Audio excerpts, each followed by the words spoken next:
Argentine goalkeeper Emiliano മാർട്ടിനസിന് penalty shootout വിജയിക്കുക സർവ്വസാധാരണമായ ഒരു കാര്യമാണ്. മുൻപ് കോപ്പ അമേരിക്കയിലും വേൾഡ് കപ്പിലും നാം അത് കണ്ടതാണ്. ഇത്തവണ യൂറോപ്പ കോൺഫറൻസ് ലീഗിൽ ലിലെക്കെതിരായ ക്വാർട്ടർ മത്സരത്തിൽ ഷൂട്ടൗട്ട് വരെ നീണ്ട പോരാട്ടത്തിൽ എമിയുടെ സേവുകളുടെ കാര്യത്തിൽ ഫ്രഞ്ച് ക്ലബിനെ പരാജയപ്പെടുത്തി അസ്റ്റൺ വില്ല സെമിയിലേക്ക് മുന്നേറി. ലിലെയുടെ മൈതാനത്ത് നടന്ന മത്സരത്തിൽ അവർ 1-നെതിരെ 2 ഗോളുകൾക്ക് മുന്നിട്ട് നിന്നെങ്കിലും ആദ്യപാദത്തിൽ അസ്റ്റൺ വില്ല ഇതേ സ്കോറിന് ജയിച്ചതിനാൽ അഗ്രഗേറ്റ് സ്കോർ 3-3 എന്ന തുല്യമായി. ഇതോടെ മത്സരം പെനാൽറ്റി ഷൂട്ടൗട്ടിലേക്ക് നീണ്ടു. ഇന്ന് 15-ാം മിനിറ്റിൽ യൂസഫ് യാസിക്കിയും 67-ാം മിനിറ്റിൽ ബെഞ്ചമിൻ ആൻഡ്രയും ലിലെക്കായി ഗോൾ നേടിയതോടെ ലിലെ അഗ്രഗേറ്റ് സ്കോറിൽ 3-2 മുന്നിലെത്തി. എന്നാൽ 87-ാം മിനിറ്റിൽ മാറ്റി ക്യാഷ് ലക്ഷ്യം കണ്ടതോടെ മത്സരം നിശ്ചിത സമയവും കഴിഞ്ഞ് എക്സ്ട്രാ ടൈമിലേക്ക് മുന്നേറി.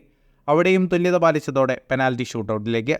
ഷൂട്ടൗട്ടിൽ ലിലയുടെ ആദ്യ കിക്കെടുത്ത നബീൽ ബെൻഡാലബിൻ്റെ എമി രക്ഷപ്പെടുത്തി ലിലെ ആരാധകരെ നിശബ്ദരാക്കി. ആരാധകരുമായി വീണ്ടും ഇടപഴകിയതിന് എമിക്ക് 2ാമത്തെ മഞ്ഞ കാർഡ് ലഭിക്കുന്നു. എന്നാൽ എക്സ്ട്രാ ടൈം അവസാനിച്ചതിനു ശേഷം കാർഡ് വന്നതിനാൽ അദ്ദേഹം ഷൂട്ടൗട്ടിൽ തുടരുന്നു.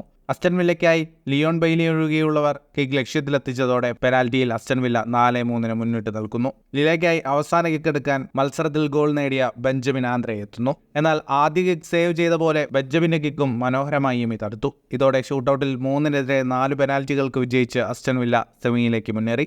രാജ്യത്തിനും ക്ലബിനുമായുള്ള എമിയുടെ 5ാം പെനാൽറ്റി ഷൂട്ടൗട്ട് വിജയമാണിത്. സെമിയിൽ ഒളിമ്പിയാക്കോസാണ് അസ്റ്റൺ വില്ലയുടെ എതിരാളികൾ. 1982 ശേഷം ആദ്യമായാണ് അസ്റ്റൺ വില്ല ഒരു യൂറോപ്യൻ സെമി ഫൈനൽ കളിക്കാൻ പോകുന്നത്. ഫുട്ബോൾ ലോകത്തെ കൂടുതൽ വാർത്തകൾക്കും വിശേഷങ്ങൾക്കുമായി സ്പോർട്സ് കഫേ പോൾ തന്നെ സബ്സ്ക്രൈബ് ചെയ്യുക.